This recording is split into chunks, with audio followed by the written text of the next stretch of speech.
यार जल्दी करो, वहाँ मंडप में हमारा सब इंतजार कर रहे होंगे। अनु अपने आप को आखिरी बार आईने में देखती हुई बाकी की लड़कियों से बोली। और मिस रीटा, अंजलि रेडी है या नहीं? बस रेडी ही समझो, आखिरी टचअप रह गया है, एक बार तुम भी देख लो, रीटा बोली। ओके, अनु रीटा से बोली। और तुम सब जल्दी से पैलेस पहुंचो, मैं अंजलि को लेकर दूसरी कार से पैलेस पहुंचती हूँ।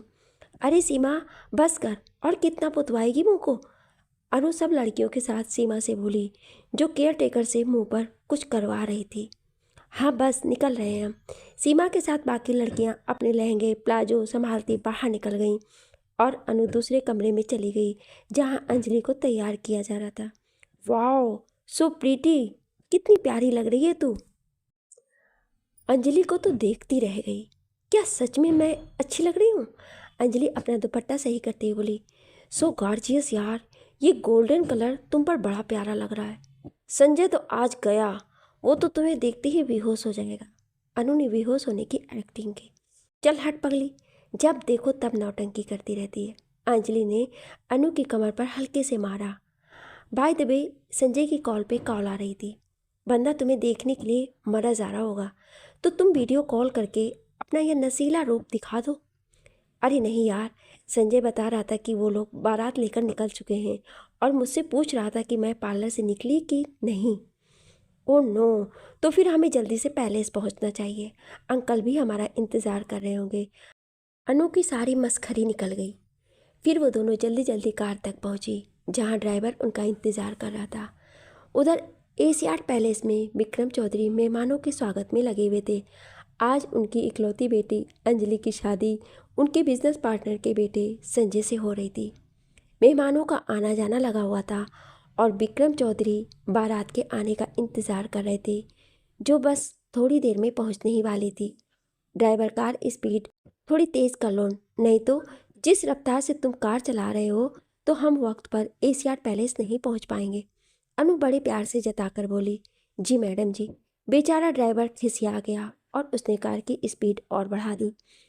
अंजलि मोबाइल में कुछ देखने लगी तो अनु बोली, इसे एक तरफ रखो, आज तुम्हारी शादी है, तुम मुझसे बातें कर लो, क्योंकि आज के बाद तुम्हारे पास अपनी इस स्वीट सी फ्रेंड के लिए टाइम नहीं रहेगा। आज के बाद सारा वक्त संजय को जो देना है। अनु ने अंजलि से मोबाइल छीना। नहीं यार, तू मेरी बेस्ट फ्रेंड है, तेरी मेरी यारी तो सारी ज़िंदगी रहेगी और तेरे लिए तो वक्त ही वक्त है। अंजलि ने अनु के गाल से गाल मिलाया। तभी कार एक झटके से रुकी तो उन दोनों ने चौंक कर देखा। उनकी कार के आगे एक ब्लैक स्कॉर्पियो आकर रुकी। कार का दरवाज़ा खोलकर तीनों नकाबपोश आदमी बाहर निकले, जिनके हाथ में गन थी।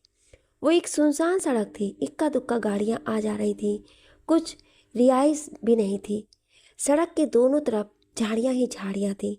इससे पहले कि ड्राइवर कुछ समझ पाता, उन तीन आदमियों ने कार का दरवाज़ा खोलकर ड्राइवर को खींचकर बाहर निकाला और उसके सिर पर जोर से गन मारी, जिससे ड्राइवर बेहोश होकर जमीन पर गिर पड़ा। ये देखकर अनु और अंजलि की चीख निकल गई।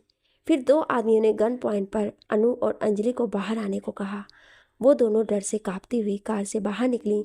फिर उन दोनों को अपनी नाक और मुंह पर किसी चीज़ का एहसास हुआ और वो दोनों बेहोश होती चली गई।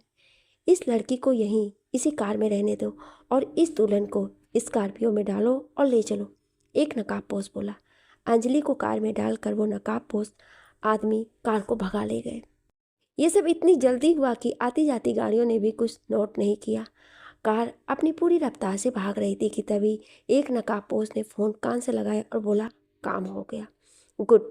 दूसरी तरफ से कोई बोला, आगे क्या करना है तुम जानते हो। ओके सर, नकाबपोश बोला। कोई गलती नहीं होनी चाहिए, दूसरी तरफ से कहकर फ़ोन काट दिया गया। नकाबपोश ने पीछे मुड़कर देखा, सजी हुई दुल्हन क्लोरोफॉर्म की वजह से बेहोश पड़ी हुई थी। बारात आ चुकी थी। विक्रम चौधरी ने आगे बढ़कर अपने दोस्त और होने वाले समधी मोहन कोठारी को गले लगाया और दामाद संजय को आशीर्वाद दिया। बारातियों का स्वागत फूलों और इत्र से किया गया। उस लंबी गैलरी में बारातियों पर दोनों तरफ से फूल बरसाए गए और इत्र का छिड़काव किया गया। वहाँ एक सुगंधित मनमोहक सी खुशबू फैली हुई थी। दूल्हे संजय को एक बड़े से स्टेज पर बैठाया गया, जहाँ चारों तरफ फूलों की लड़ियाँ लगी हुई थी। संजय ने अंजलि को फ़ोन लगाया लेकिन वो फ़ोन नहीं उठा रही थी। संजय ने कई बार ट्राई किया लेकिन सिर्फ फ़ोन की रिंग जा रही थी। उधर अंजलि अपने होशो हवास से बेखबर कार की पिछली सीट पर बेहोश पड़ी थी। कार अपनी पूरी रफ्तार से शहर से बाहर एक वीरान सड़क पर भागी जा रही थी। एक नकाबपोश आदमी बार बार पीछे मुड़कर देखता कि कहीं लड़की को होश ना आ जाए। करीब 1 घंटे बाद कार को रोक दिया गया और तीनों नकाबपोश आदमी बाहर निकले। वहाँ पहले से ही एक और कार खड़ी थी और उस कार में 2 आदमी बैठे हुए थे। वो दोनों आदमी नकाबपोश आदमियों को देखकर बाहर निकले। उनमें से एक आदमी ने नकाबपोश आदमियों को रुपए की गड्डी दी और उन्हें जाने के लिए कहा। तीनों नकाबपोश आदमी दूसरी कार में बैठकर वहाँ से चले गए। फिर वे दोनों आदमी भी उस कार में बैठे जिसमें अंजलि बेहोश पड़ी हुई थी।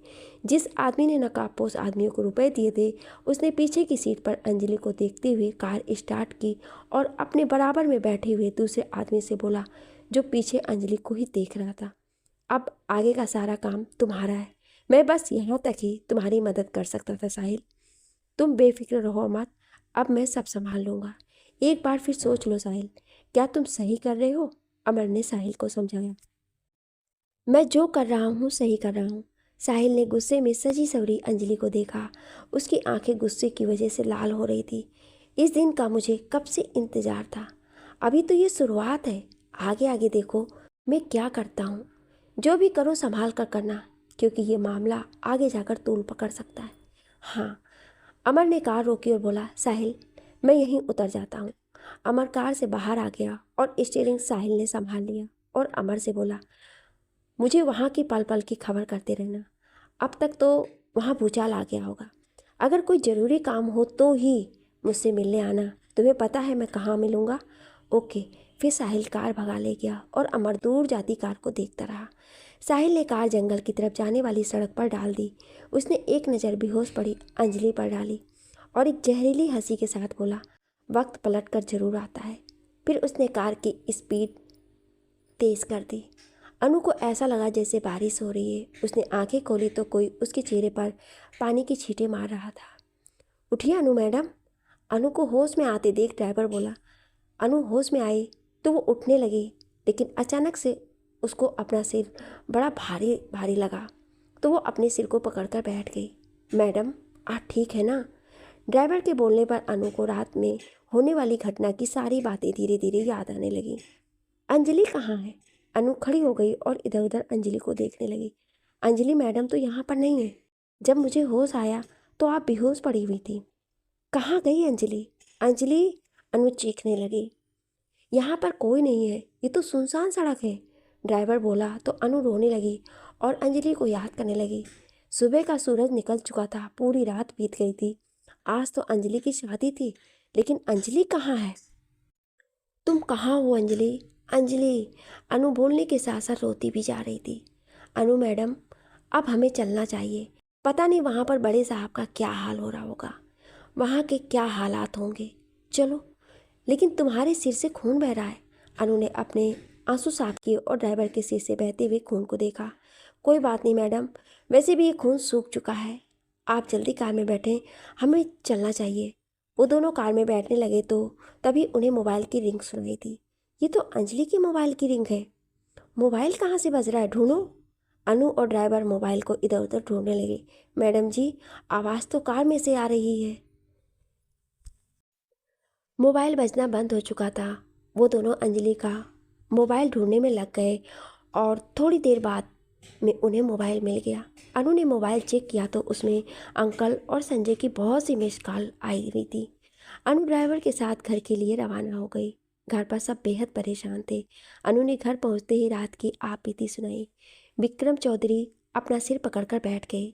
मोहन कोठारी ने पुलिस को बुलाने की बात कही तो विक्रम चौधरी ने मना कर दिया, ये कहकर कि हमारी इज्जत का मामला है। अब अगर हम पुलिस को बुलाएंगे तो ये बात सोसाइटी में फैल जाएगी कि विक्रम चौधरी की बेटी की शादी की रात ही अपहरण हो गया। बहुत बेइज्जती होगी हमारी। वो तो वैसे भी हो गई है। रात भर सब मेहमान दुल्हन का इंतज़ार करते रहे लेकिन वो नहीं आई। कैसी कैसी बातें सुनाकर गए हैं मेहमान। ये बात तो अब वैसे भी फैल जाएगी। अंजलि का अपहरण हुआ है, लेकिन लोग तो यही कहेंगे कि लड़की भाग गई। मोहन कोठारी ने रात लोगों के मुंह से अनाप शनाप सुना था। बहुत बेइज्जती हुई थी उनकी। वो इस बात से बौखलाए हुए थे। लेकिन हम ऐसे हाथ पर हाथ रखकर तो नहीं बैठ सकते। हमें ये भी नहीं पता कि वो अपहरणकर्ता क्या चाहते हैं। संजय परेशान था। आखिर अंजलि उसकी मोहब्बत और होने वाली पत्नी थी। जब तक अपहरणकर्ताओं का फ़ोन नहीं आता हम कुछ भी नहीं कर सकते। लेकिन इस घटना को काफ़ी वक्त हो चला है। अब तक उन अपहरणकर्ताओं का फ़ोन आ जाना चाहिए था। मोहन कोठारी बोले। विक्रम चौधरी अंजलि के लिए परेशान थे। कहाँ होगी उनकी बेटी, किस हाल में होगी, वो ये सोचकर परेशान थे। संजय ड्राइवर और अनु से रात में होने वाली एक एक बात मालूम कर रहा था। कितने आदमी थे, कैसे दिखते थे, ये घटना किस जगह पर हुई। अनु खुद रात की घटना से डरी हुई थी। सुनसान रात का वो मंजर एकदम उसकी आंखों में आ गया और वो रोने लगी। संजय ने उसे चुप कराया और वो एक एक बात फिर से बताने लगी। प्लीज़ आप लोग कुछ कीजिए। पता नहीं अंजलि किस हाल में होगी। वो लोग अंजलि के साथ कुछ गलत ना कर दें। अनु फिर से रोने लगी। लेकिन वो सब कर भी क्या सकते थे सिवाय इंतज़ार के। अंजलि को धीरे धीरे होश आने लगा। उसने अपनी आंखें खोली। उसे अपना सिर दर्द से फटता हुआ महसूस हुआ। उसने अपने चूड़ी भरे हाथों से अपने सिर को पकड़ा और उठकर बैठ गई। उसकी आंखें बंद थीं। उफ, मेरा सिर, कहते हुए उसने आंखें खोली। लेकिन अपने आसपास की जगह को देखकर वो चौंक गई। ये मैं कहाँ हूँ? आज तो मेरी शादी। अचानक से उसे रात में होने वाली घटना याद आई। नहीं, अंजलि कहते हुए दरवाजे की तरफ भागी। उसने दरवाज़ा खोलने की कोशिश की लेकिन दरवाज़ा बाहर से बंद था। अंजलि दरवाजे को हिला हिलाकर खोलने की कोशिश करती रही लेकिन उसकी कोशिश नाकाम होती रही। फिर उसने दरवाजे को हथौड़ी से पीटना शुरू कर दिया और चीखने लगी, खोलो दरवाज़ा, मुझे बाहर निकालो। लेकिन उसकी बात का कोई जवाब नहीं आया। कोई है? मुझे बाहर निकालो प्लीज़, मुझे जाने दो। अंजलि चीखती रही, चिल्लाती रही, दरवाजे को पीटती रही, जिससे उसके हाथ की बहुत सी चूड़ियाँ भी टूट गईं। कोई जवाब ना पाकर वो रोने लगी। प्लीज़ दरवाज़ा खोलो, मुझे जाने दो, जाने दो मुझे। वो दरवाजे से लगी रोते रोते नीचे बैठती चली गई। वो रोती जा रही थी और बोलती जा रही थी और बाहर इसी चेयर पर बैठा साहिल सब सुन रहा था। और चीखो, चिल्लाओ अंजलि चौधरी, मैं तुम्हारी ये चीखें ही तो सुनना चाहता हूँ। साहिल ने सोचते हुए चेयर की बैग से सिर टिकाकर आंखें बंद कर ली। बहुत देर तक अंजलि रोती रही और जब उसकी बात का कोई जवाब नहीं आया तो उसने मेहंदी लगे हाथों से अपने आंसू पोंछे और उठकर भारी लहंगा संभालती वापस उस जगह आकर बैठ गई जहाँ वो बेहोश पड़ी थी। वो लकड़ी की टूटी हुई चारपाई थी। अंजलि ने चारों तरफ देखा। वो एक छोटा सा कमरा था जिसकी दीवारें लकड़ी के तख्तों से बनाई गई थी। लकड़ी के तख्तों का ही दरवाज़ा लगा हुआ था जो देखने में बहुत कमज़ोर लग रहा था। लेकिन वो इतना कमज़ोर भी नहीं था क्योंकि वो अभी थोड़ी देर पहले दरवाजे को हिलाकर देख चुकी थी। कोई खिड़की झरोखा वहाँ नहीं था। बस तख्तों से बनी छत में रोशनी के लिए थोड़ी सी जगह खुली हुई थी। वो कमरा नहीं था बल्कि एक दरबा था जैसे मुर्गी को पकड़कर उसके दड़बे में डाल दिया जाता है। ऐसे ही उसे भी यहाँ लाकर डाल दिया गया था। वो भी मुर्गी की तरह डरी सहमी चारपाई के एक कोने में बैठ गई और घर के बारे में सोचने लगी। डैड, संजय, अनु, वो कैसे होंगे? और रात पैलेस में क्या हुआ होगा? मेरे मंडप ना पहुँचने पर लोगों ने क्या कहा होगा? मुझे कैरेक्टरलेस कहा होगा और ना जाने क्या क्या। ये सोचकर अंजलि की आंखों में आंसू आ गए। छत से सूरज की किरणें अंदर आ रही थी। मतलब पूरी रात बीत गई। रात का मंजर एक बार फिर उसकी आंखों में आ गया। वो बंदूकधारी लोग कौन थे और मुझे इस तरह यहाँ लाने का उनका क्या मकसद है? क्या चाहते हैं ये लोग? डैड, आप कहाँ हो? भाभी, नाश्ता जल्दी लाएं, मुझे कॉलेज के लिए देर हो रही है। ला रही हूँ, इतनी उतावली क्यों हो रही हो? अनामिका ने जल्दी से गिलास में दूध दिया। ओहो, 10 तो यहीं बज गए हैं। भाभी, मेरी क्लास मिस हो जाएगी, जल्दी करो। गौरी घंटे की तरफ देखकर बोली। ये लो मैडम आपका नाश्ता। अनामिका ने दूध और आमलेट की प्लेट गौरी के आगे कर दी। थैंक्स मेरी प्यारी भाभी। भाभी की बच्ची, पहले तो ये बताओ आजकल तुम इतनी जल्दी कॉलेज के लिए कैसे निकल जाती हो जबकि तुम्हारे क्लासेस तो 11 बजे शुरू होती है।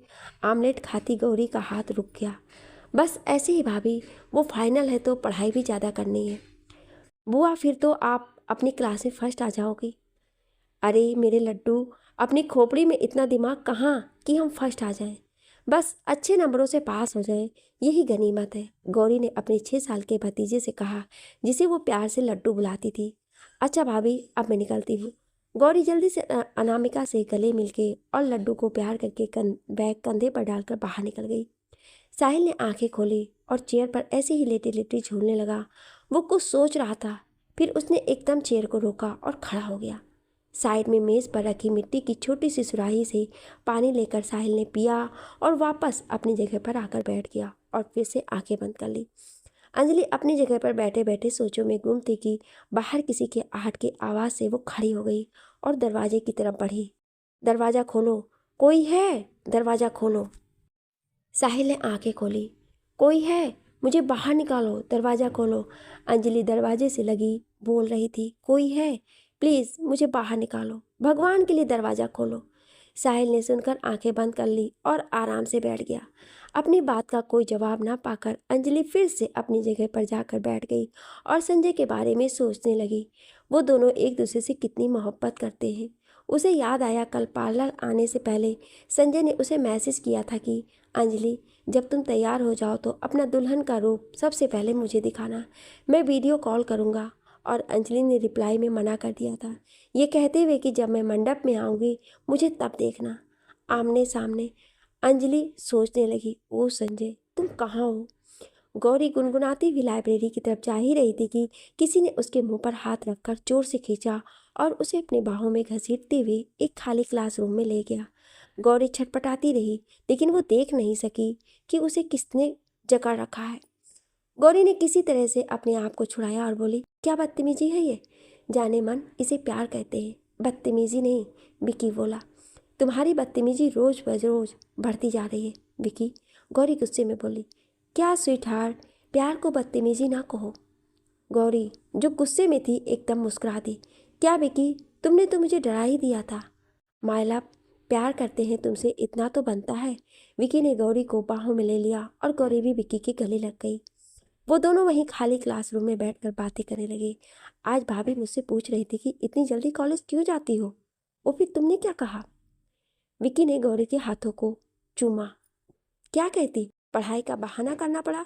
इस प्यार में भी ना जाने क्या क्या बहाने बनाने पड़ते हैं। गौरी ने विक्की से हाथ छोड़ा। इसी को तो प्यार कहते हैं जान, विक्की बोला। हाँ, लेकिन इस तरह झूठ बोलना अच्छा नहीं लगता है। तुम झूठ कहाँ बोलती हो, प्यार के साथ साथ पढ़ाई भी तो करती हो। बातें बनाना तो कोई तुमसे सीखे, प्यार में सब सीखना पड़ता है। चलो अब पढ़ाई भी कर ले, पीरियड शुरू होने वाला है। गौरी खड़ी हो गई। क्या जान, अभी थोड़ी देर और रुको। नहीं, अब उठो चलो। गौरी विक्की को ज़बरदस्ती खींचती हुई क्लास से बाहर ले गई। साहिल ने हाथ पर बंधी घड़ी देखी जो शाम के 5 बजा रही थी। वो अपनी जगह से उठा और एक नज़र उस दरवाजे को देखा जहाँ अंजलि बंद थी, फिर वो बाहर निकल गया। सुबह से शाम हो गई लेकिन उन किडनैपर्स का फ़ोन नहीं आया। आखिर वो चाहते क्या हैं। संजय, कुछ तो उनकी डिमांड होगी, तभी तो उन्होंने अंजलि को किडनैप किया है। मोहन कोठारी बेटे को परेशान देखकर बोले, तो वो फ़ोन क्यों नहीं कर रहे हैं। उनका फ़ोन तो सुबह ही आ जाना चाहिए था। पता नहीं मेरी अंजलि कैसी होगी। अंकल, आप ऐसे चुपचाप कैसे बैठ सकते हैं, आप कुछ करते क्यों नहीं। विक्रम चौधरी जो गुमसुम बैठे हुए थे संजय की बात पर चौंके। रात से उनका यही हाल था। जरा से भी कोई बात होती या किसी का फ़ोन आता तो उन्हें ये लगता कि अंजलि की कोई खबर है। विक्रम चौधरी अंजलि से बहुत मोहब्बत करते थे, बड़े नाजों से पाला था उसे। एक कांटा तक चुभने नहीं दिया था कभी अंजलि को। लेकिन आज उसे किडनैप किया गया था तो वो कैसे आराम से बैठ जाते। उनकी तबीयत खराब होने लगी थी तो वो वैसे ही दिल के बीमार थे। और फिर सुबह से लोगों के फ़ोन पर फ़ोन आ रहे थे कि सुना है आपकी बेटी मंडप छोड़कर चली गई या किसी और के साथ भाग गई है। किसी दूसरे लड़के के साथ अंजलि का चक्कर चल रहा था और ना जाने क्या क्या बक रहे थे लोग। विक्रम चौधरी का दर्द महसूस हुआ तो उन्होंने अपने उल्टे हाथ पर हाथ रखा और एक तरफ लुढ़क गए। संजय ने एकदम उन्हें संभाला।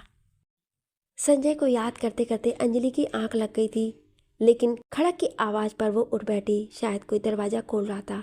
कमरे में लाइट नहीं थी, बस छत में बने रोशनदान से आती चांद की रोशनी से कमरे में बहुत हल्की सी रोशनी थी। दरवाज़ा झटके से खुला और साहिल दरवाजे के बीचों बीच खड़ा था। अंजलि ने खड़े होकर आने वाले को गौर से देखा, लेकिन अंधेरा होने की वजह से उसे एक काला सा साया दिखाई दिया।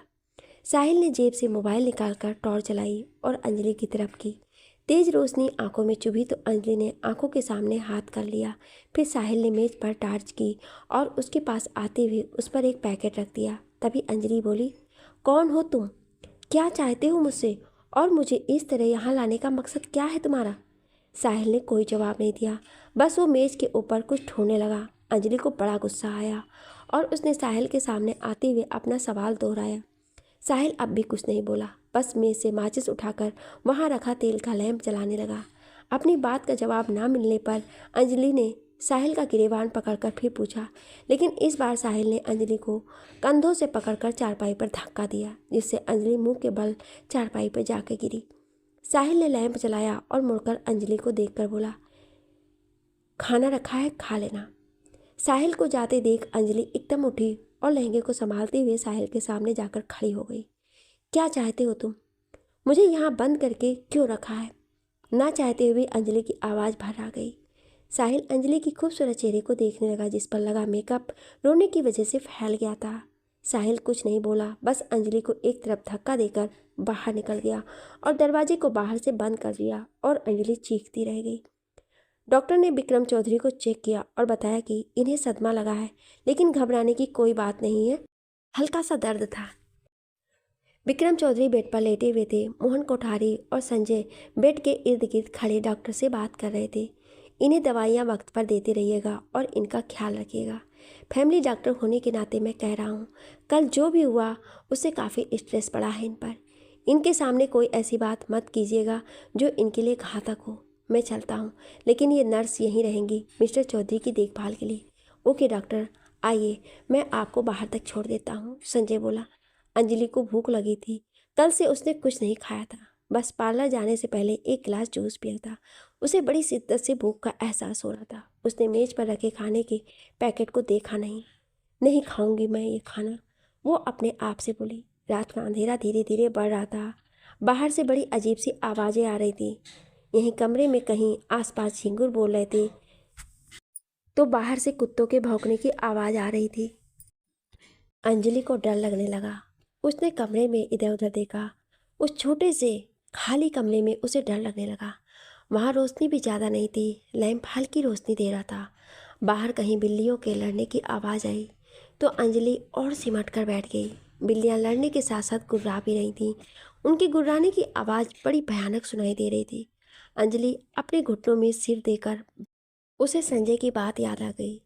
जब ऐसी ही एक अंधेरी रात में ताज़ी हवा के लिए अंजलि अपने गार्डन में बैठी थी तो पीछे से आकर संजय ने उसे डरा दिया था। उस वक्त अंजलि बहुत बुरी तरह से डरी थी, क्योंकि संजय ने वैम्पायर वाला मास्क लगा रखा था। अंजलि अपने हाथों को झटकती चीखती हुई घर के अंदर भागी थी और उसकी ऐसी हालत देखकर संजय हंसते हंसते पागल हो गया था। सच जानने के बाद अंजलि संजय को मारने के लिए रैकेट लेकर भागी थी।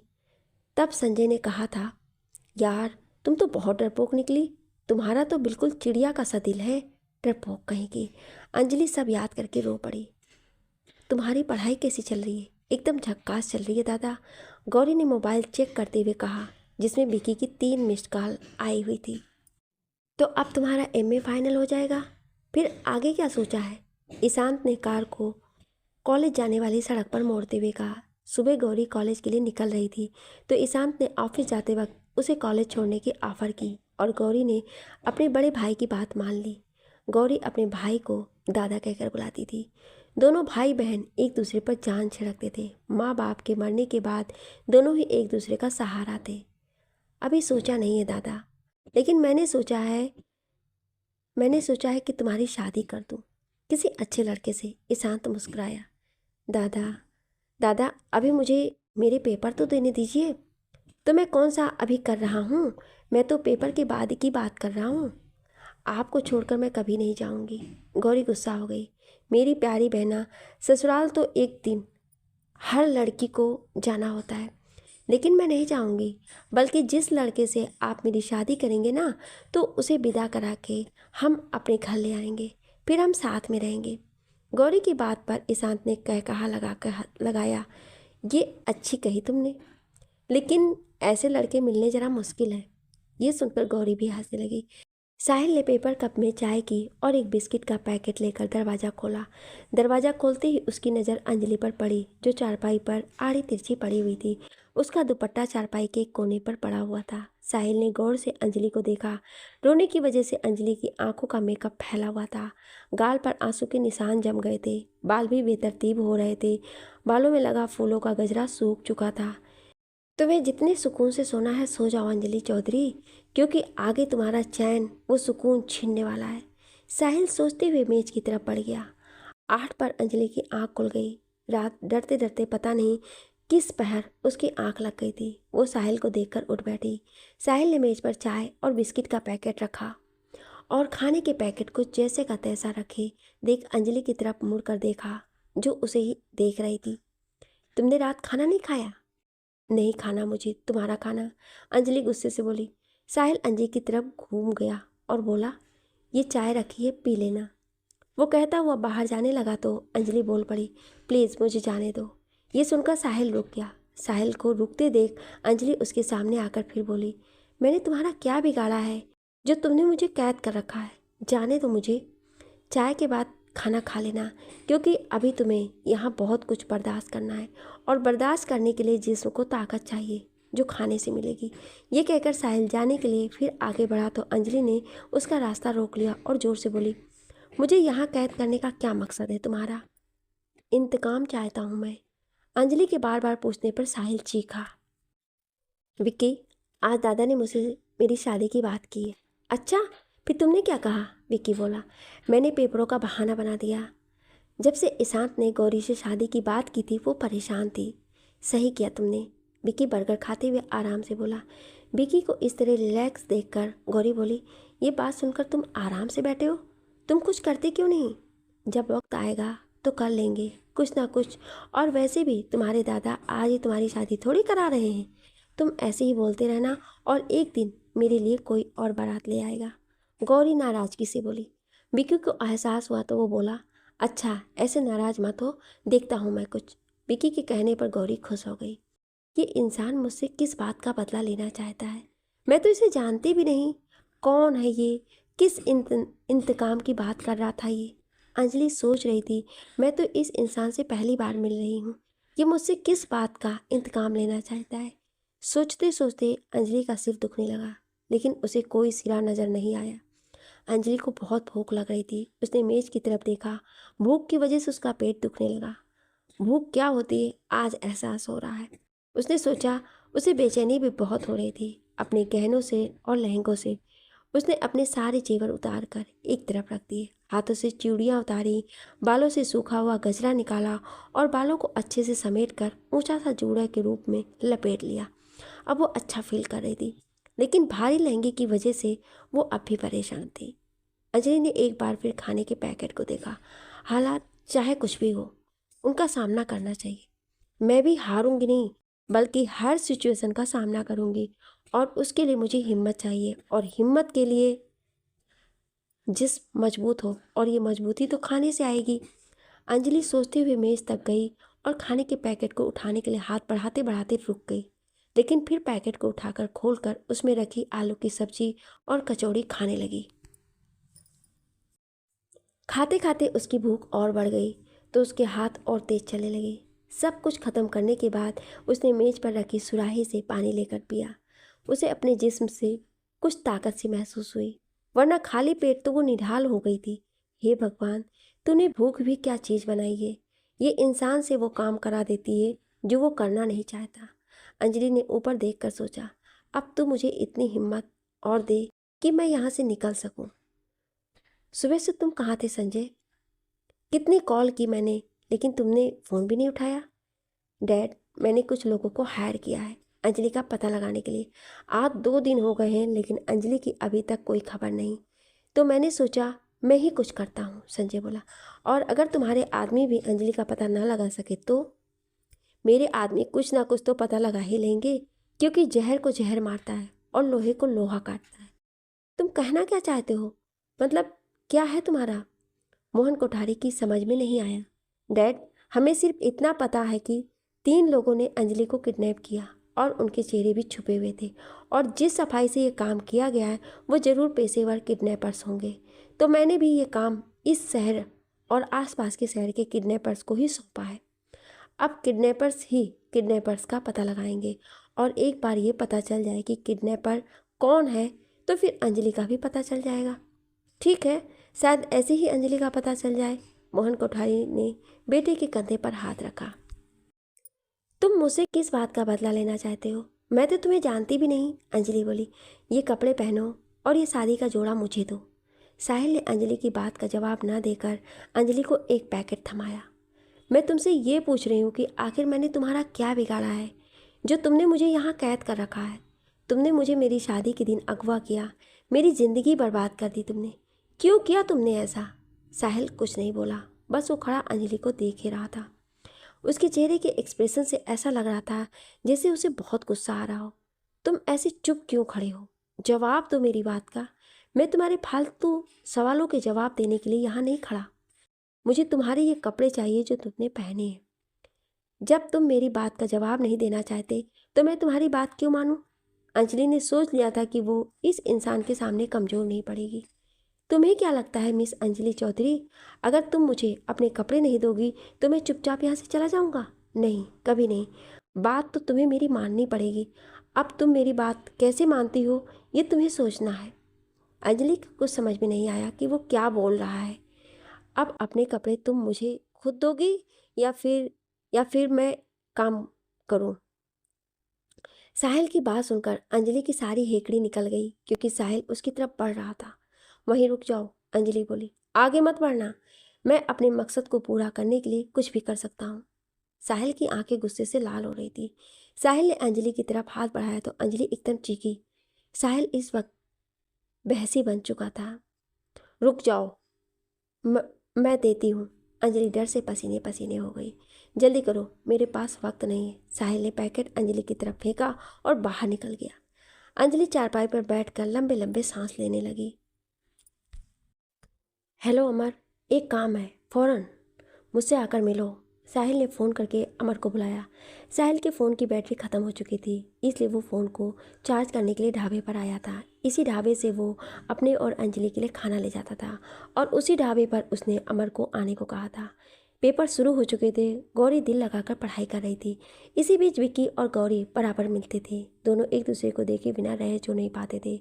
उस दिन भी विक्की गौरी को अपनी बुलेट पर घर छोड़ने आया था। गौरी ने बहुत मना किया था कि वो चली जाएगी, लेकिन विक्की नहीं माना और उसे ज़बरदस्ती घर तक ड्रॉप करने आया। गौरी ने विक्की से घर से कुछ दूरी पर बुलेट रोकने को कहा था, लेकिन विक्की ने गौरी को घर के दरवाजे पर ही छोड़ा। गौरी को डर था कि कोई विक्की और गौरी को एक साथ ना देख ले, इसलिए गौरी ने विक्की को जल्दी वापस जाने को कहा और विक्की मुस्कुराते हुए चला गया। विक्रम चौधरी तकिए के सहारे बेड पर बैठे हुए थे और संजय उनके पास बैठा बता रहा था कि वो अंजलि को ढूंढ कर रहेगा। हमें अंजलि की जल्द ही जल्द कोई ना कोई खबर मिलेगी। मेरे आदमी काम पर लगे हुए हैं, आप बेफिक्र रहें अंकल। अंजलि का जल्द ही पता चल जाएगा, और जिसने भी ये काम किया है मैं उसे छोड़ूंगा नहीं। तुम मेरी अंजलि से सच्चा प्यार करते हो। अगर तुम्हारी जगह कोई और होता तो वो अब तक मेरी बेटी को छोड़कर जा चुका होता। विक्रम चौधरी बोले। उनकी आवाज़ लड़खड़ा रही थी। और तुम मेरा भी कितना ख्याल रख रहे हो, ये मेरा फ़र्ज़ है अंकल। सुनिए अंकल। जी बेटी बोलो, गेटकीपर बोला। अंकल, ये पैकेट उन सर ने दिया है। छोटी बच्ची ने पैकेट गेटकीपर को दिया। इस पैकेट में क्या है बेटी? गेटकीपर ने भवें सिकोड़ कर पैकेट को देखा। पिछले 2-3 दिन से जो हो रहा था उसकी वजह से गेटकीपर चौकन्ना था। मुझे नहीं पता अंकल, मुझे तो वहाँ कार में बैठे एक अंकल ने ये पैकेट आपको देने को कहा कि आप ये पैकेट अंदर दे आना। बच्ची ने कॉलोनी के कोने पर खड़ी कार को देखकर कहा। ये बात सुनकर गेटकीपर उस कार की तरफ दौड़ा, लेकिन वो कार अपनी जगह से जा चुकी थी।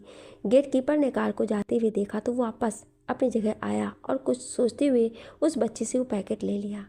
अमर ने बहुत समझदारी और चालाकी से पैकेट गेटकीपर तक पहुंचाया ताकि वो गेटकीपर की नज़रों में ना आए। ये वही पैकेट था जो साहिल ने अमर को दिया था। अच्छा अंकल, मैं चलता हूँ। अंजलि की खबर मिलते ही मैं सबसे पहले आपको बताऊँगा। संजय खड़ा हो गया। अपना ख्याल रखना संजय। जी अंकल, संजय कहते हुए कमरे से बाहर निकल गया। और जाते हुए नर्स को विक्रम चौधरी का ख्याल रखने को कहा। संजय कार में बैठ रहा था कि गेट कीपर भागता हुआ आया और उसे वो पैकेट दिया और संजय को सारी बात बताई। संजय ने उलट पुलट कर पैकेट देखा और गेट कीपर से बोला, तुमने उस कार वाले को देखा? नहीं साहब, कार बहुत दूर थी। तो फिर कार का नंबर? नहीं साहब, वो भी नहीं देख पाया। गेट कीपर बोला, साहब उस कार वाले ने मुझे अपनी तरफ भागते देख लिया था, इसलिए वो अपनी कार को भगा ले गया। ठीक है तुम जाओ, लेकिन आगे से ध्यान रखना, यहाँ आसपास किसी भी तरह की हलचल देखो तो मुझे ज़रूर बताना। संजय कहता हुआ पैकेट पकड़े घर के अंदर आ गया। संजय बहुत देर तक पैकेट को देखता रहा, फिर उसने उस कागज़ को फाड़कर उसमें हाथ देकर जो निकाला उसे देखकर संजय दंग रह गया। संजय के हाथ में अंजलि की शादी का जोड़ा था। वो उन कपड़ों को अच्छे से पहचानता था क्योंकि संजय और अंजलि ने मिलकर अपनी पसंद से ये शादी का जोड़ा खरीदा था। कौन हो तुम? संजय ने जोड़े को अपनी मुट्ठियों में भींचा और गुस्से में बोला, बस एक बार मेरे सामने आ जाओ, फिर देखो मैं तुम्हारा क्या हाल करता हूँ। मैं तुम्हें जानती नहीं, पहचानती नहीं, कभी तुमसे मिली नहीं, फिर तुम मुझसे किस बात का बदला ले रहे हो? साहिल खाने का पैकेट देने आया तो अंजलि ने उससे पूछा, मैं तुम्हारे सवालों के जवाब देने का पाबंद नहीं हूँ। हो, बिल्कुल हो। इस वक्त मेरे साथ जो हो रहा है वो क्यों हो रहा है, मैं ये जानने का हक रखती हूँ। मैं तुम्हें जानती नहीं, तुम कौन हो, क्या करते हो, तुम्हारा नाम क्या है, ये भी मैं नहीं जानती। फिर मैंने तुम्हारे साथ ऐसा क्या कर दिया जो तुम मुझसे ऐसा बदला ले रहे हो? अंजलि गुस्से से चीखी। वक्त आने पर तुम्हें तुम्हारे सवालों के जवाब मिल जाएंगे, साहिल कहते हुए बाहर निकल गया। गौरी, सुबह जो लड़का तुम्हें छोड़ने आया था, तुम उसे कैसे जानती हो? अनामिका ने साइड टेबल पर दूध का गिलास रखते हुए पूछा। ओह, तो भाभी ने मुझे विकी के साथ देख लिया। गौरी ने सोचा, अच्छा भाभी, आप विकी की बात कर रही हैं? भाभी, वो तो मेरा क्लास फेलो है। गौरी ने बात बनाई, जब मैं कॉलेज से घर आ रही थी तो विकी ने मुझे यहाँ तक ड्रॉप करने की पेशकश की। मैंने मना भी किया, लेकिन उसने कहा हम क्लास फेलो हैं, एक दूसरे की हेल्प कर सकते हैं, आओ मैं तुम्हें तुम्हारे घर छोड़ दूँ। तो भाभी मुझे इस बात में कोई बुराई नज़र नहीं आई, इसलिए मैं उसके साथ यहाँ तक आ गई। बस इतनी ही बात है। अनामिका कुछ खोजना चाहती थी, इसलिए गौर से गौरी के चेहरे को पढ़ने लगी। हाँ भाभी, बस यही बात है। गौरी को झूठ बोलते हुए बड़ी शर्मिंदगी हो रही थी। ठीक है, लेकिन मैं एक बात कहना चाहती हूँ, तुम उससे दूर रहो, वो अच्छा लड़का नहीं है। अनामिका बोली, तुम समझदार हो, मेरी बात का मतलब समझ सकती हो। मैं विकी को जानती हूँ, वो अच्छा लड़का नहीं है। जी भाभी, ज़्यादा देर तक पढ़ाई मत करना, दूध पीकर जल्दी सो जाना, अनामिका कहती हुई कमरे से बाहर निकल गई। गौरी शर्मिंदा होने लगी, उसे भाभी से झूठ नहीं बोलना चाहिए था। क्या ये अच्छा होता अगर मैं भाभी को सब बता देती? आखिर एक दिन तो भाभी को सब पता चलना ही है। चलो कोई बात नहीं, भाभी बहुत अच्छी हैं, वो मेरी फीलिंग्स को ज़रूर समझेंगी। लेकिन भाभी ने ऐसा क्यों कहा कि विकी अच्छा लड़का नहीं है, और भाभी उसे कैसे जानती हैं? गौरी सोचने लगी, भाभी को कोई गलत फहमी हुई होगी विक्की को जानने में। गौरी बेड पर लेटकर सोचने लगी, फिर अपने पास में सो रहे लड्डू को प्यार करके खुद भी सो गई। मैं कब तक यहाँ ऐसे बंद रहूँगी? मुझे कुछ करना होगा, लेकिन क्या करूँ? अंजलि चारपाई पर लेटी सोचने लगी। उसकी नज़र छत में बने रोशनदान पर थी। यहाँ से कैसे भागूँ? ये रोशनदान तो बहुत ऊंचाई पर है। नहीं, कुछ और सोचना पड़ेगा। मुझे यहाँ से कैसे भी करके निकलना है। अंजलि करवट लेकर लेट गई। सोच अंजलि सोच, उसका दिल उससे बोला। तूने बहुत सी फिल्में देखी है ऐसी, जहाँ कुछ ना कुछ जतन करके लोग कैद से भाग निकलते हैं। अपने दिमाग को दौड़ा अंजलि, फिर उसके दिमाग में एक आइडिया आया और सब कुछ सोचकर वो सो गई कि उसे क्या करना है। साहिल दरवाज़ा खोलकर अंदर आया, लेकिन चारपाई पर अंजलि को ना पाकर उसने मेज की तरफ देखा। अंजलि वहाँ पर भी नहीं थी। तभी दरवाजे के पीछे छिपी अंजलि ने साहिल के मारने के लिए हाथ में ली हुई सुराही ऊपर उठाई। आहट की आवाज़ पर साहिल ने पीछे मुड़कर देखा, तभी अंजलि ने सुराही से साहिल के सिर पर वार किया। अपने आप को बचाते बचाते भी साहिल अंजलि के वार से नहीं बच पाया और सुराही माथे पर लगने से घायल हो गया और एक आह के साथ माथे पर हाथ रखे पीछे की तरफ गिर गया। अंजलि ने घायल साहिल को देखा, जो ज़मीन पर चारपाई से लगा माथे पर हाथ रखे करहा रहा था। उसके माथे से खून निकल रहा था। अंजलि ने सुराही वहीं फेंकी और दरवाजे से बाहर निकल गई। और बाहर जाने का रास्ता ढूंढने लगी, जो उसे जल्द ही मिल गया। वो जल्दी से दरवाज़ा पार करके घर से बाहर आ गई, लेकिन वो बाहर का नज़ारा देखकर हैरान थी, क्योंकि अंजलि को लकड़ी से बने उस घर के चारों तरफ पेड़ ही पेड़ दिखाई दे रहे थे। जहाँ तक भी अंजलि की नज़र गई वहाँ तक पेड़ ही पेड़ थे। वो एक जंगल था जिसको बीचों बीच अंजलि खड़ी थी।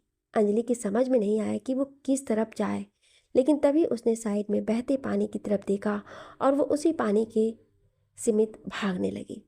अनामिका, मुझे तो राहुल पसंद है, अपनी गौरी उसके साथ खुश रहेगी। आप सरोज आंटी के बेटे राहुल की बात कर रहे हैं? अनामिका ईशान से बोली। हाँ, वही राहुल। सरोज आंटी ने राहुल के लिए गौरी का हाथ मांगा है।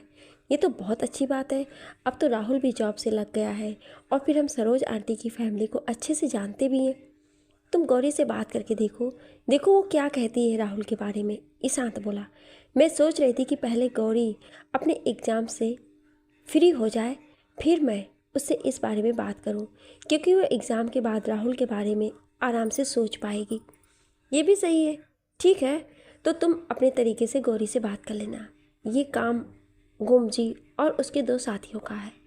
अभी कुछ दिन पहले ही गोमजी ने ये कॉन्ट्रैक्ट लिया था, तो तुम गोमजी को पकड़ो और उससे पूछो कि उसने किसके लिए काम किया था और उस लड़की को कहाँ रखा है। संजय ने फ़ोन पर चीख कर कहा। गोमजी इस वक्त शहर में नहीं है, क्योंकि ये गोमजी के गैंग का वसूल है। वो जहाँ जिस शहर में अपने काम को अंजाम देते हैं, तो वो अपना काम पूरा करने के बाद उस शहर से गायब हो जाते हैं, ताकि उन पर शक ना हो जाए। पर आप फिक्र ना करो सर जी, हम गोमजी को भी ढूंढ लेंगे और लड़की का भी जल्दी ही पता लगा लेंगे, दूसरी तरफ से कहा गया। ठीक है, मुझे जल्दी ही रिजल्ट चाहिए, संजय ने कहकर फ़ोन बंद कर दिया। अंजलि बेसुध भागती जा रही थी। उसे भागते भागते बहुत देर हो गई थी, तो ये भी नहीं जानती थी कि उसे अपनी मंजिल तक पहुंचने के लिए और कितना भागना होगा। उसका सांस ऊपर नीचे हो रहा था। भागने की वजह से उसका पूरा जिस्म दुखने लगा, लेकिन वो रुकी नहीं। उसे डर था कि अगर वो रुकी तो कहीं से वो आदमी आ ना जाए। अंजलि ने पीछे मुड़कर एक बार फिर नहीं देखा, बस वो भागती जा रही थी कि अचानक उसका पैर किसी चीज़ में अड़ा और वो मुंह के बल गिर गई और उसकी एक चीख निकली। उधर साहिल कुछ देर तक माथे पर हाथ रखे दर्द से कराहता रहा। फिर जब उसने अपने आप को संभाला तो उसे अंजलि का ख्याल आया। साहिल ने अपनी जेब से रुमाल निकालकर अपने जख्म पर बांधा और चारपाई को पकड़ते हुए खड़ा हुआ और दरवाजे से बाहर निकल गया। मुंह के बल गिरने से अंजलि के हाथ पैर छिल गए। उसकी वजह से उसकी चीख निकल गई, तो वो कराहती हुई उठी और उसने पैरों की तरफ देखा। उसका पैर अपने ही दुपट्टे में उलझा हुआ था, जिसकी वजह से वो गिरी थी। अंजलि ने दुपट्टे को खींचकर अपने पैरों को आज़ाद किया और उठकर फिर से भागने लगी। वो पीछे देखती भाग रही थी कि किसी चीज़ से बहुत ज़ोर से टकराई। अंजलि ने अपने आप को संभालते हुए सामने देखा तो वहाँ साहिल खड़ा था। साहिल को देखकर अंजलि को अपनी जान निकलती महसूस हुई। साहिल गुस्से भरी नज़रों से अंजलि को देख रहा था। उसके जख्म से खून निकलकर चेहरे पर फैला हुआ था, जिसकी वजह से वो और खूंखार लग रहा था। अंजलि एकदम पीछे हुई और साहिल ने आगे बढ़कर उसे एक थप्पड़ मारा, जिससे अंजलि दूर जा गिरी। अंजलि अपने गाल पर हाथ रखकर रोने लगी। साहिल ने आगे बढ़कर अंजलि के बाल पकड़कर उसका चेहरा अपनी तरफ किया और बोला, भागना चाहती हो यहाँ से, लेकिन यहाँ से भागना इतना आसान नहीं है। साहिल ने दूसरे हाथ से अंजलि की ठोड़ी पकड़ी। अंजलि दर्द से कराह उठी। तुम इस जंगल से कभी बाहर नहीं निकल सकती, समझी तुम? अंजलि ने अपनी थोड़ी से साहिल का हाथ हटाया और रोते हुए बोली, प्लीज़ मुझे जाने दो मुझे। कभी नहीं, जब तक मेरा इंतकाम पूरा नहीं होता तो मेरी कैद में रहोगी। साहिल बहुत गुस्से में था। अंजलि रोती रही और बोलती रही कि मुझे जाने दो, लेकिन साहिल ने उसकी एक नहीं सुनी और उसका हाथ पकड़कर खींचता हुआ ले जाने लगा। छोड़ो मुझे, छोड़ो। अंजलि अपना हाथ छुड़ाने की कोशिश करती रही। कोई है, बचाओ मुझे, कोई है, प्लीज़ हेल्प मी। लेकिन कोई फ़ायदा नहीं, वहाँ अंजलि की सुनने वाला कोई नहीं था। तब अंजलि अपने दूसरे हाथ से साहिल को मारने लगी। वो उसकी कमर पर मारती जा रही थी, तभी साहिल ने अंजलि के दोनों हाथ पकड़कर उसे ज़मीन पर गिरा दिया और उसी के दुपट्टे से उसके हाथ पीछे करके बांध दिए। अंजलि छटपटाती रही और बोलती रही। साहिल ने दुपट्टे के दूसरे कोने को अंजलि के मुंह पर बांध दिया और उसे उठाकर अपने कंधे पर डालकर वापस उसी घर की तरफ जाने लगा, जहां अंजलि को कैद में रहना था। अंजलि बेबस सी मिनमिनाती पैर हिलाती रह गई। साहिल ने जोर से अंजलि को चारपाई पर पटका और अंजलि को गुस्से से देखते हुए बाहर निकला और दरवाज़ा बाहर से बंद कर दिया। हाथ और मुंह बंधे होने की वजह से बेबसी अंजलि उठने की कोशिश करने लगी। बड़ी मुश्किल से उठी और अपना मुंह और बंधे हुए हाथ दुपट्टे से आज़ाद करने लगी, लेकिन वो कामयाब नहीं हो पाई। फिर वो दरवाजे के पास जाकर अपने पैर दरवाजे पर मारने लगी। साहिल लड़खड़ाता हुआ बाहर आया और दरवाजे को पकड़कर खड़ा हो गया। उसने बहते हुए पानी को देखा और अपने आप को संभालते हुए पानी की तरफ बढ़ गया। साहिल ने घुटनों के बल बैठते हुए पानी में अपने साए को देखा और अपने माथे से रुमाल हटाकर पानी से अपने जख्म को धोने लगा। फिर अपने आप को घसीटता हुआ चेयर तक लाया और इसी चेयर पर बैठकर उसने अपनी आंखें बंद कर ली। साहिल की आंख खुली तो उसने चेयर पर बैठे बैठे खिड़की से बाहर देखा। दिन निकल आया था। माथे पर लगे जख्म की वजह से वो रात भर परेशान रहा। रात भर उसका जिस्म दुखता रहा और अब वो बुखार में तप रहा था। साहिल ने मोबाइल में वक्त देखा तो 10:40 हो रहे थे। साहिल उठा तो बुखार की वजह से उससे खड़ा नहीं हो गया। उसने फिर से चेयर पर बैठकर आंखें बंद कर ली। उधर अंजलि के हाथ और मुंह बंधे होने की वजह से उसका जिस्म अकड़ गया था। अंजलि की आंख खुलने पर उसने पैरों से दरवाजे को बहुत पीटा, लेकिन साहिल ने उस तरफ ध्यान नहीं दिया और इसी चेयर पर आंखें मूंदे लेटा रहा। देखो सर जी, हम कॉन्ट्रैक्ट लेते हैं तो हम ये नहीं देखते कि सामने वाला कौन है और वो ये काम क्यों करवा रहा है, गोमती संजय से बोला। संजय के आदमियों ने गोमजी को ढूंढ निकाला और अब वो संजय के सामने बैठा वो सब बता रहा था जो उसे पता था।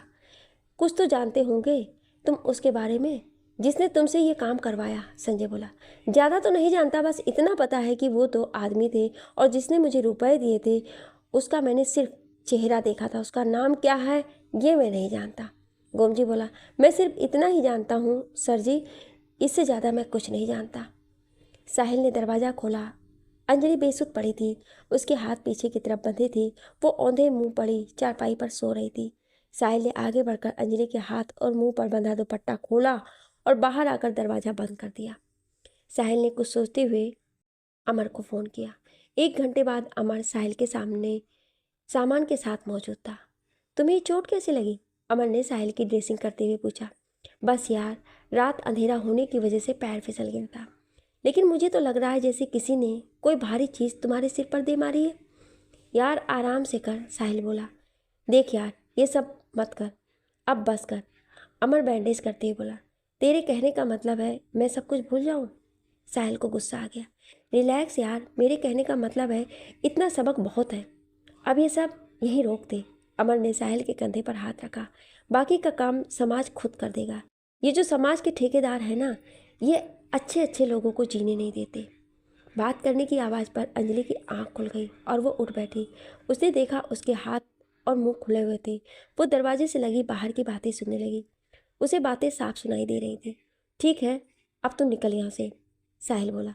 अंधेरा होने वाला है, रात होने से पहले तू शहर लौट जा।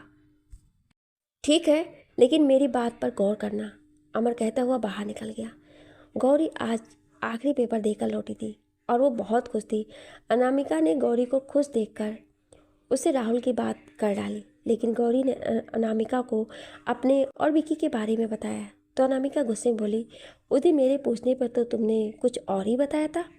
भाभी, उस दिन मैंने आपसे झूठ बोला था और इस बात पर मैं बहुत शर्मिंदा भी हूँ, लेकिन भाभी मेरा कोई गलत इरादा नहीं था। मैंने सोचा था पेपर्स हो जाने के बाद मैं आपको और अपने और विक्की के बारे में सब बता दूंगी। गौरी बोली। गौरी, विक्की अच्छा लड़का नहीं है, उसने ना जाने कितनी लड़कियों को अपने प्यार के जाल में फंसाकर बर्बाद किया है। भाभी, आपको गलत फहमी हुई है, विक्की ऐसा नहीं है। मुझे कोई गलत फहमी नहीं हुई है। मैं विक्की को बचपन से जानती हूँ, क्योंकि वो डैड के दोस्त का बेटा है। वो किसी एक लड़की के लिए कभी सीरियस नहीं होता, वो सिर्फ टाइम पास करता है और तुम्हारे साथ भी वो यही कर रहा है। अनामिका बोली। नहीं, ऐसा नहीं है। ऐसा ही है गौरी, मैं और ईशान दोनों एक दूसरे से प्यार करते थे और शादी करना चाहते थे, लेकिन मेरी हाई सोसाइटी वाली फैमिली को गरीब ईशान कभी पसंद नहीं आया। मैं ईशान को बहुत चाहती थी, इसलिए अपना सब कुछ छोड़कर तुम्हारे भाई से शादी करके यहाँ सेटल हो गई। और उस दिन 8 साल बाद मैंने विक्की को तुम्हारे साथ देखा तो मैंने उसे देखते ही पहचान लिया। भाभी, ये 8 साल पहले की बात है। चलें, मैं आपकी बात मान लेती हूँ कि विक्की ऐसा था, लेकिन भाभी, विक्की मेरे साथ सीरियस है। अब वो ऐसा नहीं है। मैं नहीं मानती कि विक्की बदल सकता है, और अगर वो सच में बदल गया है तो उससे कहो कि वो तुमसे शादी कर ले। अपने माँ बाप को लेकर आए तुम्हारा हाथ मांगने के लिए। अनामिका बोली, ठीक है भाभी, मैं विक्की से बात करती हूँ। गौरी बोली। रोशनदान से आती सूरज की किरणें सुबह होने की गवाही दे रही थी। अंजलि चुपचाप लेटी उन किरणों को देखने लगी। साहिल ने दरवाज़ा खोला और अंजलि को गुस्से भरी नज़रों से देखते हुए उसे खाने का पैकेट देकर बाहर निकलकर दरवाज़ा बंद कर दिया, और अंजलि साहिल के सिर पर बंधी पट्टी को देखती रह गई। यार, मान गए तुझे। तू तो इस खेल का उस्ताद निकला। आखिर तू हमसे शर्त जीत ही गया। हाँ भाई, गौरी अपने आप को बड़ी पारसा समझती थी, किसी को भाव ही नहीं देती थी।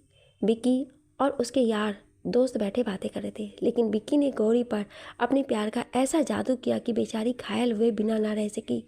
सबकी बातें सुनकर विक्की हंस पड़ा। पेपर ख़त्म होने की खुशी में आज यार दोस्तों का जमावड़ा लगा हुआ था, और वो सब एक दूसरे से विक्की की तारीफ कर रहे थे। इस बात से बेखबर कि गौरी खड़ी सब सुन रही थी। यार, जैसा तूने कहा था वैसा ही हुआ। आज गौरी तेरे प्यार में पागल है। जो तू उससे करने को कहेगा वो वही करेगी। गौरी के कानों में किसी की आवाज़ आई। वैसे यार, अब आगे क्या सोचा है तूने?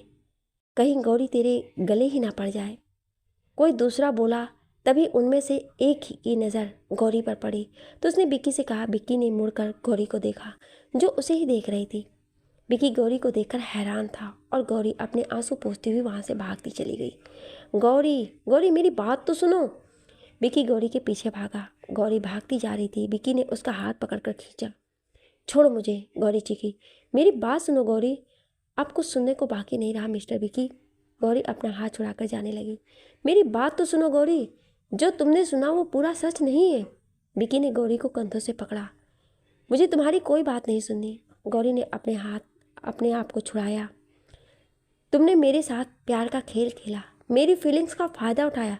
मैं तुम्हें कभी माफ़ नहीं करूँ, कभी नहीं। ऐसा नहीं है गौरी, मैं तुमसे बहुत प्यार करता हूँ। विक्की बोला। मैं तुमसे सच्चा प्यार करता हूँ गौरी, बहुत प्यार करता हूँ तुमसे। अब मुझे तुम्हारी किसी बात पर यकीन नहीं, क्योंकि मेरा यकीन तोड़ने वाले तुम खुद हो। नफरत करती हूँ मैं तुमसे। गौरी रोते हुए वहाँ से चली गई, और विक्की खड़ा देखता रह गया। गौरी रोते हुए घर पहुँची। भाभी, मैं राहुल से शादी के लिए तैयार हूँ। और अनामिका गौरी की आंखों में आंसू देखकर सब समझ गई। साहिल बहुत देर से कार चला रहा था। बराबर में बैठी अंजलि ने कई बार उससे पूछा कि वो उसे कहाँ ले जा रहा है, लेकिन साहिल कुछ नहीं बोला। जवाब न मिलने पर अंजलि चुप हो गई। साहिल ने कार रोक दी, और अंजलि सामने अपने घर को देखकर हैरान थी। साहिल के कहने पर अंजलि कार से बाहर आ गई, और वो खुद भी कार से बाहर आया। अंजलि को देखकर गेट कीपर ने गेट खोल दिया, और थोड़ी देर बाद वो दोनों घर के अंदर विक्रम चौधरी के सामने थे। साहिल के बारे में जानकर विक्रम चौधरी का पारा हाई था। इतना गुस्सा आपकी सेहत के लिए अच्छा नहीं है विक्रम चौधरी। तुम्हारी इतनी हिम्मत कि पहले मेरी बेटी को किडनैप किया और फिर उसे वापस घर तक छोड़ने भी आ गए। विक्रम चौधरी गुस्से में बोले। अपनी आवाज़ नीचे रखो विक्रम चौधरी, क्योंकि जिसके घर की इज्जत नीलाम हो जाए उसे ऊंची आवाज़ में बोलने का हक नहीं होता है। साहिल विक्रम चौधरी की आंखों में देखकर बोला। अंजलि खड़ी सब सुन रही थी। क्यों किया तुमने ऐसा? क्या दुश्मनी है तुम्हारी मेरी बेटी से, जो तुमने उसके साथ ऐसा किया? तुम्हारी बेटी से नहीं, तुमसे है मेरी दुश्मनी।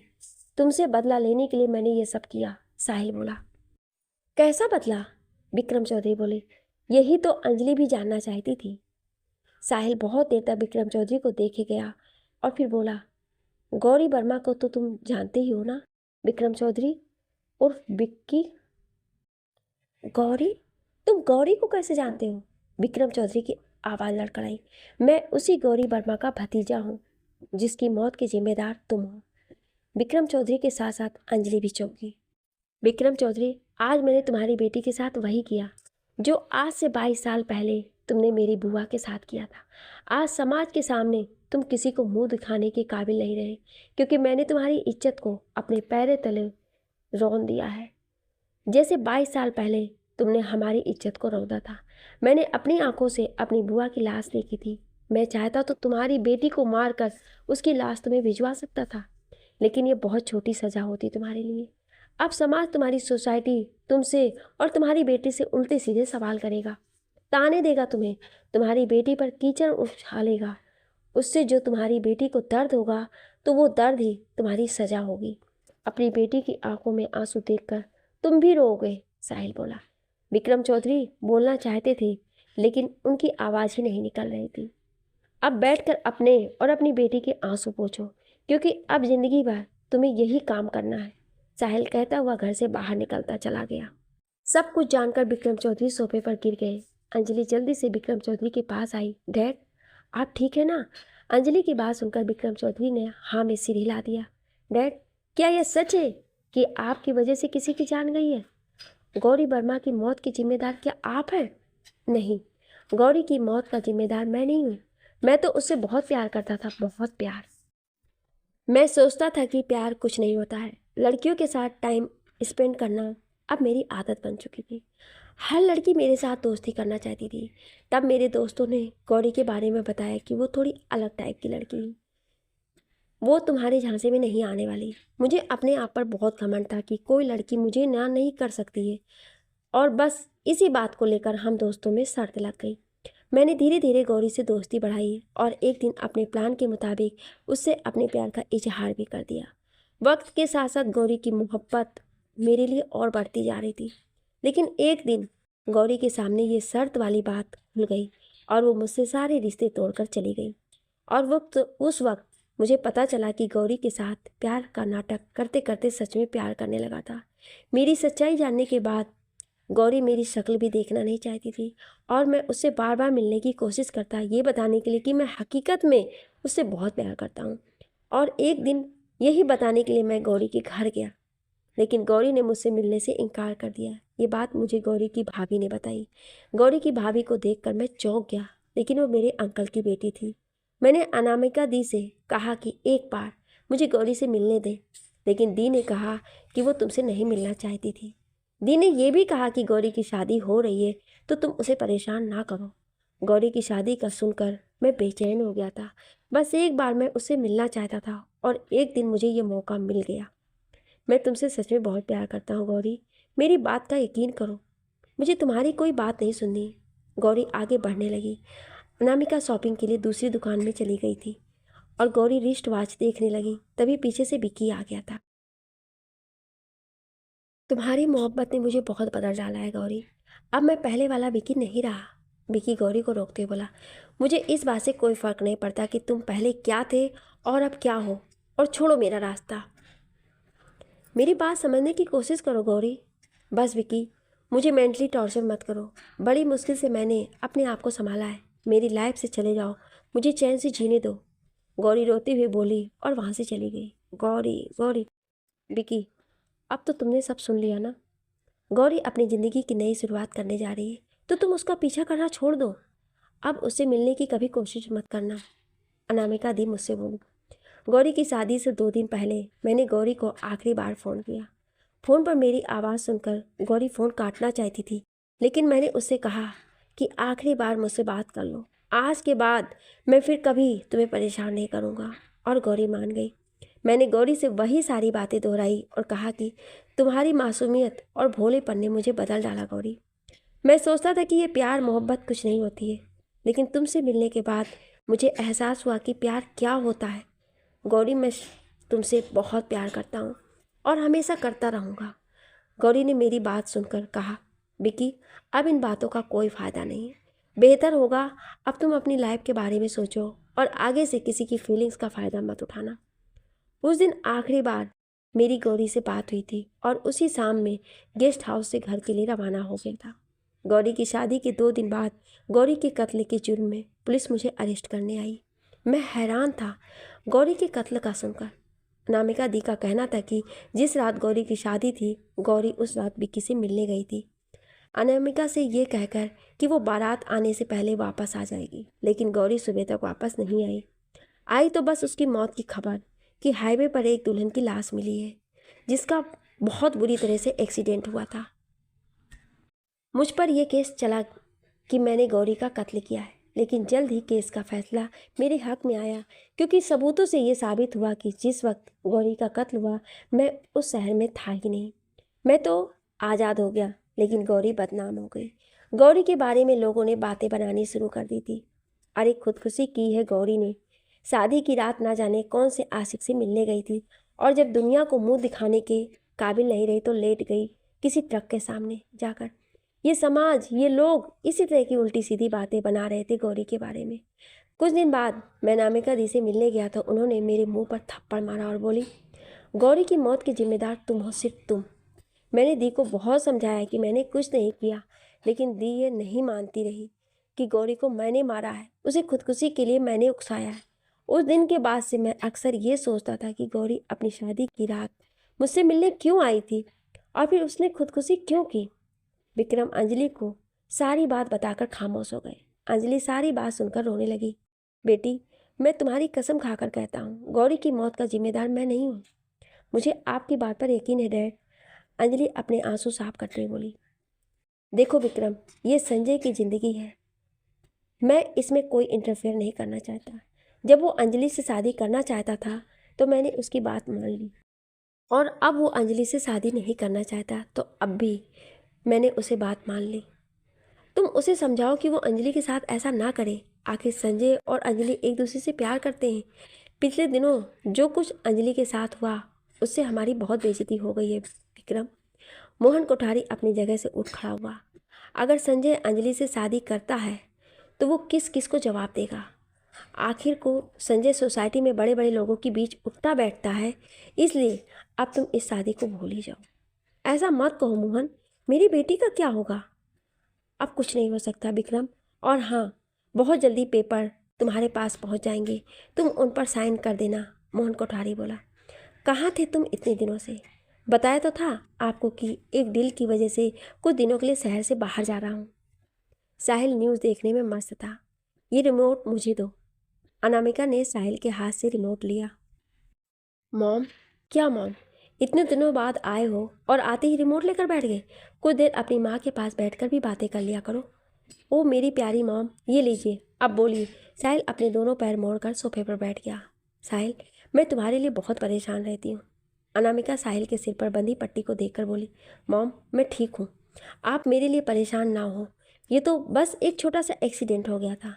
एक माँ अपने बच्चे के लिए परेशान नहीं होगी तो किसके लिए होगी। अनामिका की आंखों में आंसू आ गए। मॉम, आप फिर शुरू हो गई। साहिल ने अनामिका के आंसू साफ किए। चलिए आज डिनर साथ करते हैं, जल्दी से खाना लगाइए। दोनों माँ बेटे उठ खड़े हुए। डैड, आप इतना परेशान क्यों हो रहे हो? जो होना होता है वो होकर रहता है। संजय और अंकल ने अपना असली रंग दिखा भी दिया। नहीं अंजलि, ये मेरे कर्म हैं जो तुम्हारे सामने आ रहे हैं, विक्रम चौधरी बोले। ऐसा कुछ नहीं है डैड, आप क्यों इन बातों को अपने ऊपर ले रहे हैं? अंजलि बोली, सब खत्म हो गया, सब खत्म हो गया। बहुत देर से साहिल का फ़ोन बज रहा था, लेकिन उसने फ़ोन नहीं उठाया। वो पिछले दिनों की अपनी सारी थकान मिटाना चाहता था। बस 10 बजे के करीब साहिल उठा तो सबसे पहले उसने मोबाइल चेक किया, जिसमें अमर की 4 मिस कॉल थी। साहिल ने अमर को फ़ोन किया तो अमर ने टीवी ऑन करने को कहा। अब कहानी में आगे बहुत ही इंटरेस्टिंग होने वाला है, तो आप लोग कंटिन्यू बने रहिएगा और अपने प्यारे प्यारे कमेंट दे करके इसी तरह हमारा हौसला बढ़ाते रहिए। Thank you.